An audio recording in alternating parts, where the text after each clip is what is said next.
काही तांत्रिक कारणांमुळे कदाचित हर्षवर्धन सपकाळ यांच्यासोबत आपला संपर्क तुटलेला आहे। त्यांनी शांततेचं आवाहन तर केलेलंच आहे, मात्र आपल्या सोबत सध्या काँग्रेसचे नेते विजय वडेट्टीवार देखील आहेत फोन लाईनवरनं। वडेट्टीवार साहेब, नागपूरमधला हा प्रकार आहे हिंसाचाराचा, दगडफेकीचा, तणाव निर्माण झाला दोन गटात, आपली पहिली प्रतिक्रिया? नागपुरातल्या तणावाला मुळाशी जाऊन त्याला शोधून काढण्याची गरज आहे। नागपूर तसा सर्व एकदम शांत शहर, कधी आता अलीकडच्या काळामध्ये गुण्या गोविंदानं नांदणारं शहर, परंतु काही बडबोले मंत्री त्यांच्यामुळं महाराष्ट्र आता महाराष्ट्रात तणाव निर्माण होतोय। खरं म्हणजे त्यांना वेळीच आवर घातलं असतं तर आज हे जे काही विषय येत आहेत आणि ते खरं म्हणजे सत्ताधाऱ्यांकडून येत आहेत। आज सत्ताधारी पक्षाच्या लोकांनी कशाला हे धंदे करायचे? तो 400 वर्षाची पूर्वीची कबर तुम्हाला काढायचं असेल काढून टाका, ठेवायचं असेल ठेवा, काय करायचं तुमच्या गल्लीपासून दिल्लीपर्यंत सगळे तुमचे अधिकार आहेत। परंतु तुम्हीच जर रस्त्यावर उतरून त्याचा निषेध करून आंदोलन करत असाल, काय गरज आहे? ज्यांच्या हातात अधिकार, ज्यांच्या हातात पॉवर आहे त्यांनीच मागणी करायची। हा नवीनच खेळ महाराष्ट्रात सुरू झालेला आहे। बरं, कोणत्या समाजाचा त्याला विरोध असण्याचं काही कारण नाही, कोण विरोध करतोय त्याला? आणि यावरून त्या कबरीवरून वातावरण पेटलं। गेल्या 3-4 महिन्यामध्ये काही बडबोले मंत्री वारंवार अशांतता निर्माण करण्याचं काम करतायत, धमकावण्याचं काम चालू झालं आहे।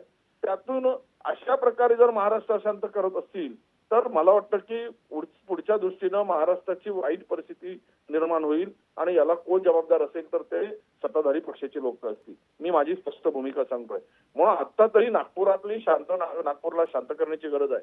सर्व जात पक्षाच्या प्रमुख लोकांना बोलून घ्यावेत, धार्मिक लोक असतील किंवा इतर विविध धर्मातील मान्यवर असतील त्यांना बोलवून एकदम शांतता प्रस्तावित करावी आणि जनतेने नागपुरात कोण काय असेल त्याच्यावर कारवाई होईल, पण आता शांत राहून शांततेने नागपूर मध्ये कुठेही कोणाही निष्पाप माणसाचा जीव जाणार नाही अशा प्रकारची कुठली घटना घडता शांतता बाळगावी, शांतता ठेवावी आणि प्रशासनाने सुद्धा या मुळाशी जाऊन त्याला शोधून काढून कोण कुठलाही असू दे, किती मोठा असू दे, त्याच्यावर कारवाई करण्याचं धारिष्ट दाखवावं।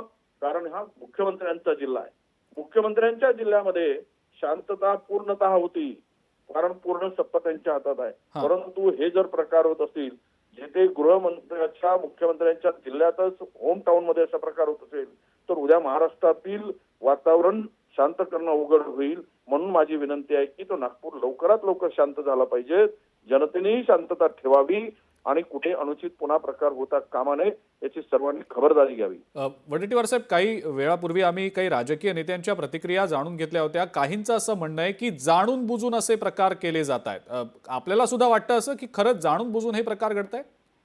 नाही, मी आता बोलताना म्हणालो काही बडबोले मंत्री आहेत की त्यांना काही काम धंदा उरला नाही, अशा मंत्र्यांना ठेका दिल्यासारखा एखादा ठेका देतो आपण त्याप्रमाणे कंत्राट दिल्यासारखा असं बडबडपणा सुरू झालेला आहे।